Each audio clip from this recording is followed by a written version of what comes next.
નમસ્કાર વિદ્યાર્થી મિત્રો, બીએસસી કેમેસ્ટ્રી સેમેસ્ટર 1 માં યુનિટ નંબર 3 માં આપણે ઇન્ડક્ટિવ ઇફેક્ટ સ્ટાર્ટ કર્યું હતું. ઓકે સર, બેઝિક ઇન્ટ્રોડક્શન આપણે પ્રીવિયસ લેક્ચરમાં જોઈ ગયા છીએ. તેમ છતાં પહેલાં ફર્સ્ટ ઇન્ડક્ટિવ ઇફેક્ટ જે છે એ રેસ ત્યારે થશે. ઇટ મીન્સ ક્યારે જોવા મળશે? જ્યારે કોવેલેન્ટ બોન્ડમાંના બંને એટમ એટલે કે આ જે એ અને બી વચ્ચે સિંગલ બોન્ડ છે અને એ કોવેલેન્ટ બોન્ડ છે. ઇટ મીન્સ સહસંયોજક બોન્ડ છે. રેડી? તો સહસંયોજક બંધ બે ઇલેક્ટ્રોનથી બનશે. એમાં એક ઇલેક્ટ્રોન એનો હશે, બીજો ઇલેક્ટ્રોન બીનો હશે. ઇટ મીન્સ ઇલેક્ટ્રોનની ભાગીદારીથી આ બંધ બનશે. રેડી? તો ચાલો હવે અહીં એક ઇલેક્ટ્રોન છે એ એનો છે અને બીજો ઇલેક્ટ્રોન છે એ બીનો છે. રેડી? તો ચાલો હવે શું કહે છે? આ સિંગલ વનમાંના આ બે ઇલેક્ટ્રોન, હવે અહીં એટમ એ છે ને એક એટમ એ છે ને બીજું બી છે. રેડી? તો હવે જો જેની વિદ્યુત ઋણતા વધારે હશે, ઇટ મીન્સ જેની ઇલેક્ટ્રોનેગેટિવિટી વધારે હશે, આ સિંગલ વનમાંના બે ઇલેક્ટ્રોન પોતાની તરફ ખેંચશે તો એના ઉપર માઇનસ ડેલ્ટા ચાર્જ આવશે, ત્યાર પછી બીજા ઉપર પ્લસ ડેલ્ટા ચાર્જ. ઓકે, સો આ અસરને કહેવામાં આવે ઇન્ડક્ટિવ ઇફેક્ટ. આ ઓલવેઝ સિંગલ વનમાં જોવા મળે અને મેઇન રીઝન શું આ ઇફેક્ટ જોવા મળવાનું? ભાઈ ઇલેક્ટ્રોનેગેટિવિટી ડિફરન્સ એટલે કે વિદ્યુત ઋણતાનો તફાવત. ઓકે, સો જેના ઉપર ચાર્જ જે છે એ નેગેટિવ છે, એ પોતાના તરફ ઇલેક્ટ્રોન ક્લાઉડ ખેંચતું હશે. ઇટ મીન્સ એ ઓલવેઝ વધુ વિદ્યુત ઋણ તત્વ હોય. ઓકે, સો ચાલો આને આપણે એક્ઝામ્પલ જોઈએ આજે. ઇન્ડક્ટિવ ઇફેક્ટ છે એ ટુ ટાઈપ્સની હશે. ઇટ મીન્સ જેના ચાલો એ અને બી એટમ છે. હવે આ બે ઇલેક્ટ્રોનથી બંધ બનેલો છે. હવે બી પોતાની તરફ ખેંચશે તો માઇનસ ડેલ્ટા ચાર્જ, એક ઉપર પ્લસ ડેલ્ટા ચાર્જ. સો ઇન્ડક્ટિવ ઇફેક્ટના પાછા બે ટાઈપ્સ. આ જે માઇનસ ડેલ્ટા એ માઇનસ આઈ અસર, ઇટ મીન્સ ઇલેક્ટ્રોન ખેંચવાવાળા ગ્રુપ, ને જેના ઉપરથી ઇલેક્ટ્રોન ખેંચાઈ જાય it means A plus I group છે. રેડી? તો ઇન્ડક્ટિવ ઇફેક્ટમાં પાછું બે ટાઈપ્સ આવશે, પ્લસ આઈ અને માઇનસ આઈ. ઓકે, માઇનસ આઈ એટલે કંઈ નહીં, સિમ્પલ જે એટમ ઇલેક્ટ્રોન પોતાની તરફ ખેંચે તો એના ઉપર માઇનસ ડેલ્ટા ચાર્જ આવે અને એ જે ગ્રુપ છે એને માઇનસ આઈ ગ્રુપ કહેવાય. Okay, so here structure 1 indicates relative charge of two atoms અને સ્ટ્રક્ચર 2 ઇન્ડિકેટ્સ, ઇટ મીન્સ આવા બે સ્ટ્રક્ચર હતા, એક પ્લસ હતું, આ માઇનસ હતું. રેડી? તો આ કાર્બન તરફથી ક્લોરિન ઇલેક્ટ્રોન ખેંચે છે પોતાની તરફ, તો આ રીતે એરો મરાય અને માઇનસ ડેલ્ટા અહીંયા plus delta. Okay, so arrow head placed with electron are drawn. It means structure 2માં જે એરો દોરેલા છે. રેડી? ત્યાર પછી શું કહે છે? હવે આ મેઇન કન્સેપ્ટ.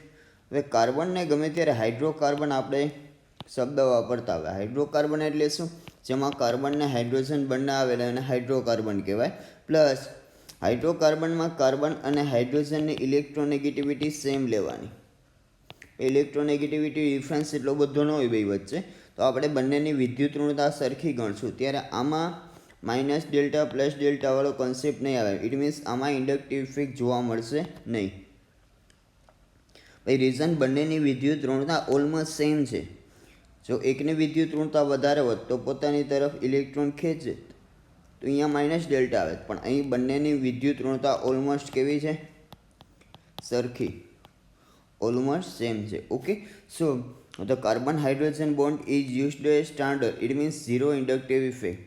કાર્બન અને હાઇડ્રોજન બોન્ડમાં ક્યારેય ઇન્ડક્ટિવ ઇફેક્ટ અરાઇઝ થશે નહીં. ત્યાર પછી નેક્સ્ટ છે, ચાલો ઇન્ડક્ટિવ ઇફેક્ટ બે પ્રકારની છે. એક પોઝિટિવ ઇન્ડક્ટિવ ઇફેક્ટ અને બીજું છે નેગેટિવ ઇન્ડક્ટિવ ઇફેક્ટ. ચાલો એક એક્ઝામ્પલથી સમજાવું તમને. એ અને બી છે, આ બંને એટમ છે, આ બંને વચ્ચે સિંગલ બંધ બનેલો છે. તો સિંગલ બંધ બનેલો છે તો એ બે ઇલેક્ટ્રોનથી બનશે. સિંગલ બંધ જે છે એ કેટલા? દાખલા તરીકે આ બે ઇલેક્ટ્રોનથી બનેલો છે. હવે બીની વિદ્યુત ઋણતા વધારે છે તો ઇલેક્ટ્રોનનો ક્લાઉડ પોતાની તરફ ખેંચશે, તો આના ઉપર માઇનસ ડેલ્ટા, આના ઉપર પ્લસ ડેલ્ટા. હવે જે ગ્રુપ ઇલેક્ટ્રોન ખેંચે છે ઇટ મીન્સ માઇનસ ડેલ્ટાવાળું, એને માઇનસ આઈ ગ્રુપ કહેવાય. અને જેના ઉપરથી ઇટ મીન્સ ઇલેક્ટ્રોન ડેન્સિટી ઘટે છે, ડિક્રીઝ થાય છે, એ ગ્રુપને શું કહેશું? Plus I group.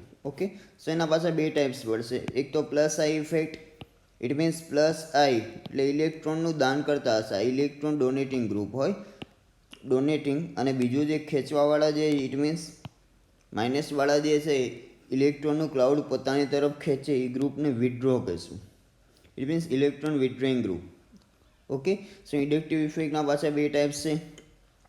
પેલું જે પોઝિટિવ ઇન્ડક્ટિવ ઇફેક્ટ પ્લસ આ, it means atoms or groups which lose electron towards a carbon atom, એટલે કે એવા એટમ કે જે ઇલેક્ટ્રોનનું દાન કરશે. રેડી, આ બધા ગ્રુપને શું કહેશું? પ્લસ આઈ. રેડી, અહીં જે છે આ જે છે CS3 છે એ પ્લસ આઈ અસર હોય એની. આ CS3ની plus I, it means electron આપવાવાળા, ખેંચવાવાળા નહીં. Okay, so this type of group are electron releasing. It means electron release કરશે અથવા તો લૂઝ કરશે, દાન કરશે. Okay, so here no displacement takes place between carbon hydrogen. આગળ વાત કરી લીધી, કાર્બન હાઇડ્રોજન વચ્ચે ક્યારેય ઇન્ડક્ટિવ ઇફેક્ટ જોવા મળશે નહીં. Okay, so bond but it will take place between CS3 C bond. It means આ CS3 અને C બોન્ડ હશે તો આમાં CS3 જે ઇલેક્ટ્રોન આપશે, ઇટ મીન્સ આ પ્લસ આઈ ગ્રુપ છે. ઓકે, અને આનો ક્રમની વાત કરી તો આમાં tertiary is greater than, secondary is greater than primary. આ રીતનો ઓર્ડર છે. ટર્સરી એટલે કે તૃતીયક કાર્બન. તૃતીયક કાર્બન ઇટ મીન્સ એનો મતલબ શું થાય? જે કાર્બન બીજા 3 કાર્બન પરમાણુ સાથે જોડાયેલો છે. ચાલો અહીં જો આ કાર્બન, આ કેટલા કાર્બન સાથે જોડાયેલો છે? ઉપર છે એક, બીજું છે ને ત્રીજું. તો આ 3 ડિગ્રી કાર્બન છે. આ જે છે એ ઉપર એક કાર્બન છે ને આ તો 2 ડિગ્રી છે ને આ ફર્સ્ટ 1 ડિગ્રી છે.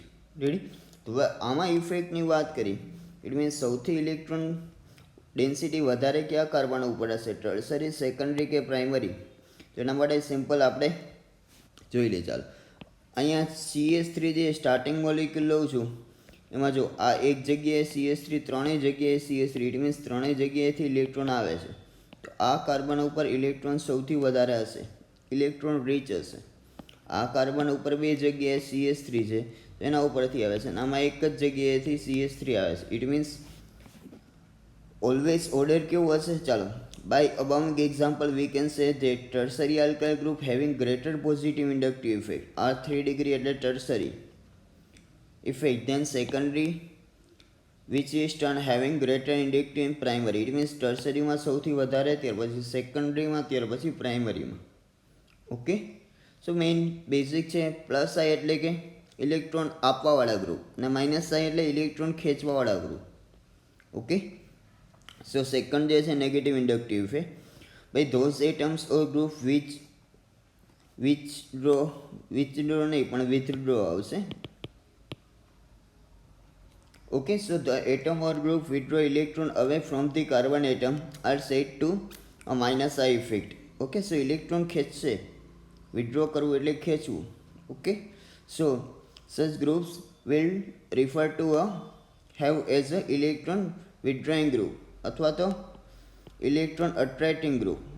વિથડ્રોઈંગ અથવા તો ઇલેક્ટ્રોન અટ્રેક્ટિંગ એટલે કે ઇલેક્ટ્રોન પોતાની તરફ ખેંચશે, ઇલેક્ટ્રોન પ્રત્યે આકર્ષણ ધરાવશે. ઓકે, સો માઇનસ આઈમાં આ બધા ગ્રુપ છે: fluorine, chlorine, bromine, iodine, OH, ફિનાઇલ. એનો અહીંયા નાઇટ્રોજન ઉપર 1 લોન પેર, હાઇડ્રોજન ઉપર 3 લોન પેર હોય. આ બધા લોન પેર વાળા આવે અથવા નેગેટિવ ચાર્જ વાળા હોય. ઓકે, હાઇડ્રોજન ઉપર આ 3 લોન પેર છે, અહીં પણ 3 લોન પેર. આયોડિન ઉપર, ઓક્સિજન ઉપર 2 લોન પેર. આ PS આના ઉપર આખા ઉપર નેગેટિવ છે. ઓકે, સો આ બધા જે ગ્રુપ છે એ માઇનસ આઈ. ઇટ મીન્સ આ જ્યારે કોઈ સિંગલ બોન્ડમાં, કોવેલેન્ટ બોન્ડમાં બીજા આઇટમ સાથે જોડાયેલા છે, દાખલા તરીકે કાર્બન ને નાઇટ્રો આ રીતે જોડાયેલું હોય, તો નાઇટ્રો છે આ બંધમાંના ઇલેક્ટ્રોન પોતાની તરફ ખેંચશે તો અહીંયા માઇનસ ડેલ્ટા ચાર્જ આવશે, આના ઉપર પ્લસ. આ પ્લસ આઈ ગ્રુપ કહેવાય. કાર્બન જે આ છે એ માઇનસ આઈ ગ્રુપ કહેવાય. ઓકે, સો ઇન્ડક્ટિવ ઇફેક્ટમાં ઓલવેઝ એક પ્લસ આઈ હશે અને બીજું કયું હશે? આ minus I. Okay, so electron ખેંચશે એ માઇનસ આઈ, જેના પરથી ઇલેક્ટ્રોન ખેંચાતા હશે એ plus I. So an inductive effect is not confined to polarization of one bond. It is transmitted along a chain carbon atom. It means so આ જે છે એક્ઝામ્પલ આપ્યું છે આની વાત કરી. આમાં ક્લોરિન જે છે એ માઇનસ આઈ ગ્રુપ છે, ઇલેક્ટ્રોન ખેંચે છે. અહીંયા પણ કાર્બન છે, અહીંયા પણ કાર્બન છે, અહીંયા. તો સૌથી વધુ ઇલેક્ટ્રોન ક્યાંથી ખેંચાશે? એના ફર્સ્ટ પોઝિશન ઉપરના કાર્બન ઉપર. ઇટ મીન્સ જે કાર્બન નજીક હશે એના ઉપરથી. ત્યાર પછી જેમ દૂર જશું એમ electron density it means inductive ઇફેક્ટનો પાવર છે એ ડિક્રીઝ થતો જશે. તો ઓલવેઝ ડિસ્ટન્સ ડિપેન્ડન્ટ હોય. એનો મતલબ ભાઈ આ જે છે Cl માઇનસ એ ઇલેક્ટ્રોન ખેંચી દે તો સૌથી વધુ ઇલેક્ટ્રોન ક્યાંથી ખેંચાશે? એની નજીકના કાર્બન ઉપરથી. ત્યાર પછી એના પછીનામાં દૂર જે છે એમાં ઇન્ડક્ટિવ ઇફેક્ટ જોવા મળશે પણ ઓછી. ઇટ મીન્સ મેઇનલી 3 થી 4 કાર્બન સુધી ઇન્ડક્ટિવ ઇફેક્ટ જોવા મળે. ત્યાર પછી આની નિગ્લિજિબલ થઈ જાય. ઇટ મીન્સ નાબૂદ થઈ જશે. રેડી? તો inductive effect always distance dependent હશે. ઇટ મીન્સ જ્યાં ડિસ્ટન્સ ઓછું ત્યાં ઇન્ડક્ટિવ ઇફેક્ટ વધારે. Okay, so main first effect હતી પરમેનન્ટ. ઇન્ડક્ટિવ ઇફેક્ટ સિમ્પલ છે વિથ ડેફિનેશન અને એના બે એક્ઝામ્પલ. ઇટ મીન્સ એક્ઝામ્પલની ટાઈપ્સ. ઓકે, ટાઈપ્સ કહી શકાય, એક્ઝામ્પલ તો નહીં, પણ ઇન્ડક્ટિવ ઇફેક્ટના બે ટાઈપ્સ હશે. ફર્સ્ટ જે છે એ પોઝિટિવ અને સેકન્ડ જે છે એ શું છે? નેગેટિવ. ઓકે, સો એના મેઇનલી બે ટાઈપ્સ હશે. એક છે એ પોઝિટિવ ઇન્ડક્ટિવ ઇફેક્ટ અને સેકન્ડ છે એ નેગેટિવ ઇન્ડક્ટિવ ઇફેક્ટ. ઓકે, સો અહીં સુધી આ રાખીએ. આપણે નેક્સ્ટ લેક્ચરમાં નેક્સ્ટ મેઝોમેરિક ઇફેક્ટ અથવા તો રેઝોનન્સ ઇટ મીન્સ સંસ્પંદન અસર વિશે વાત કરશું. Okay, so thank you for watching this lecture.